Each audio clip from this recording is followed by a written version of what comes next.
আপনার কি প্রতিদিন কিছু পরিমাণ ইনকাম করা দরকার? চিন্তার কোনো কারণ নেই। আজকে আপনাদের মাঝে নিয়ে আসলাম সবচেয়ে নিরাপদ সাইট, যার নাম OneXBet। OneXBet হলো এমন একটা অ্যাপ যার মাধ্যমে আপনি বিভিন্নভাবে ব্যাটিং করে টাকা ইনকাম করতে পারবেন। আরও আছে গেমস খেলে টাকা আয় করার সুবর্ণ সুযোগ। যাদের ফোনে OneXBet অ্যাপসটি নেই তারা যে কোনো ব্রাউজারে গিয়ে এখনই অ্যাপটি ডাউনলোড করে ফেলুন। সো বন্ধুরা, আর দেরি না করে চলুন জেনে নেই কিভাবে OneXBet অ্যাপসে অ্যাকাউন্ট খুলবেন। অ্যাপটি ডাউনলোড হয়ে গেলে ইনস্টল করে অ্যাপটি ওপেন করবেন। দেখবেন এমন একটি ইন্টারফেস আসবে। উপরে দুইটা অপশন থাকবে, লগ ইন এবং রেজিস্ট্রেশন। এখান থেকে রেজিস্ট্রেশন অপশনে ক্লিক করবেন। তারপর আপনাদের সামনে এরকম চারটা অপশন আসবে। এখান থেকে ইন ওয়ান ক্লিক দিয়ে খুব সহজেই রেজিস্ট্রেশন করতে পারবেন। তো আমরা ইন ওয়ান ক্লিক অপশনে ক্লিক করে দেব। এখানে চারটি অপশন থাকবে।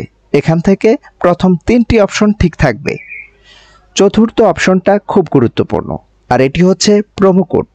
এখানে আমাদের অফিসিয়াল প্রোমো কোডটি ব্যবহার করবেন এবং কোনোভাবেই ভুল করা যাবে না। আমাদের প্রোমো কোডটি হচ্ছে B33B। ভালো মতো বসাবেন, B33B। এই কোডটি দেওয়ার মাধ্যমে আপনার অ্যাকাউন্টটি ভেরিফাই করা হবে। এরপর নিচের খালি ঘরগুলোতে এক এক করে টিক দিয়ে দিবেন। এরপর নিচের গ্রিন আইকনে ক্লিক করবেন। তারপর এমন একটি ভেরিফাই পেজ আসবে, সিলেক্ট করলে আপনার অ্যাকাউন্টটি ভেরিফাই হয়ে যাবে। এই যে দেখছেন, এখানে আপনার পাসওয়ার্ড এবং ইউজার নেম চলে আসছে। এগুলো খুবই গুরুত্বপূর্ণ। এগুলো খুব যত্ন করে রেখে দিবেন, কেননা পরবর্তীতে এগুলো ছাড়া আপনি আপনার অ্যাকাউন্টে লগ ইন করতে পারবেন না। এরপর নেক্সটে ক্লিক করবেন। লগ ইন বাটনে ক্লিক করার পর আপনার অ্যাকাউন্টটি লগ ইন হয়ে যাবে। এরপর দেখব আমরা আমাদের অ্যাকাউন্টটি কিভাবে ভেরিফাই করব। এর জন্য আমরা নিচের কর্নারের এই মেনু বাটনে ক্লিক করে দেব। উপরে দেখা যাচ্ছে পার্সোনাল প্রোফাইল, এখানে ক্লিক করে দিব। এখান থেকে ফোন নাম্বারে গিয়ে আমাদের ফোন নাম্বারটি লিঙ্ক করতে হবে, তাই আমরা পাশের লিঙ্ক অপশনে ক্লিক করে দিব। তারপর এখানে আমাদের ফোন নাম্বারটি বসাবো। অবশ্যই শূন্য ছাড়া বসাতে হবে। এরপর নেক্সট বাটনে ক্লিক করলে আপনার নাম্বারে একটি কোড যাবে এবং এই কোডটি বসাতে হবে এবং নিচে এই কনফার্ম বাটনে ক্লিক করতে হবে। এরপর নাম্বার ভেরিফাই হয়ে গেলে আমাদেরকে ব্যাক বাটনে ক্লিক করতে হবে। এরপর ফিল ইন পার্সোনাল অপশনে ক্লিক করব। তারপর আমাদের সামনে এমন একটা পেজ চলে আসবে। এখানে সকল তথ্য এনআইডি কার্ড এর সাথে মিল রেখে পূরণ করতে হবে। এখানে নামের প্রথম অংশ, এখানে নামের শেষ অংশ, জন্ম তারিখ, প্লেস অফ বার্থ এ আপনি যেখানে জন্মগ্রহণ করেছেন সেই জায়গা বসাবেন। রিজিয়নে বাংলাদেশ লিখে দিবেন। সিটিতে আপনার জেলা বসাবেন।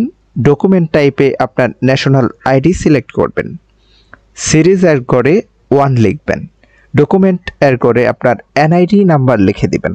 যদি এনআইডি না থাকে তাহলে মোবাইল নাম্বারটি লিখে বসিয়ে দিবেন। এরপর ডেট অফ ইস্যুর জায়গায় আপনার এনআইডির উল্টা পাশে যে ইস্যু ডেটটি দেয়া আছে তা বসিয়ে দিবেন। ইস্যু বাই এর গড়ে বিডি গভর্নমেন্ট লিখে দিবেন। একবার ভালোভাবে সব কিছু চেক করে নেবেন।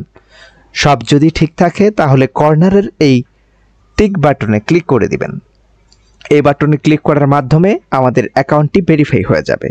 এখন আমরা দেখব কিভাবে অ্যাকাউন্টে টাকা ডিপোজিট করা যাবে। উপরে দেখা যাচ্ছে ডিপোজিট বাটন, আমরা সেখানে ক্লিক করব। তারপর আপনারা দেখতে পাবেন এমন একটি পেজ চলে এসেছে। এখানে টাকা ডিপোজিট করার জন্য অনেকগুলো মাধ্যম রয়েছে। আমি এখন আপনাদের নগদের প্রসেসটি দেখিয়ে দিব। এর জন্য আপনারা নগদে অপশনে ক্লিক করেন। এরপর একটা পেজ দেখতে পাবেন। এখানে 300 থেকে 20,000 টাকা পর্যন্ত ডিপোজিট করা যাবে। এখন কোন নাম্বারে টাকা পাঠাবেন তাই তো ভাবছেন, রাইট। এই যে দেখেন উপরে নাম্বার দেয়া আছে, নগদ ওয়ালেট নাম্বার। এখান থেকে নাম্বারটি কপি করে নেবেন। তারপর সরাসরি নগদ অ্যাপসে চলে যাবেন এবং ক্যাশ আউট করার মাধ্যমে টাকা পাঠাবেন। টাকা পাঠানো হলে এমন একটা পেজ চলে আসবে। এখান থেকে ট্রানজ্যাকশন আইডিটি কপি করে অ্যাপে চলে আসবেন। এখানে যত টাকা পাঠিয়েছেন তা লিখবেন। আমি 5,500 টাকা ডিপোজিট করেছি, তাই 5,500 টাকা লিখলাম। তারপর আগের কপি করা ট্রানজ্যাকশন আইডিটি লিখবেন। তারপর যেই নাম্বার থেকে টাকা পাঠিয়েছেন তা লিখবেন। এরপর কনফার্ম বাটনে ক্লিক করবেন এবং এর মাধ্যমে আপনার অ্যাকাউন্টে টাকা ডিপোজিট হয়ে যাবে এবং কিছুক্ষণ অপেক্ষা করলে আপনার অ্যাকাউন্টে টাকা অ্যাড হবে। সো বন্ধুরা, আজকের ভিডিওটি থাকছে এই পর্যন্তই। সবাইকে ধন্যবাদ।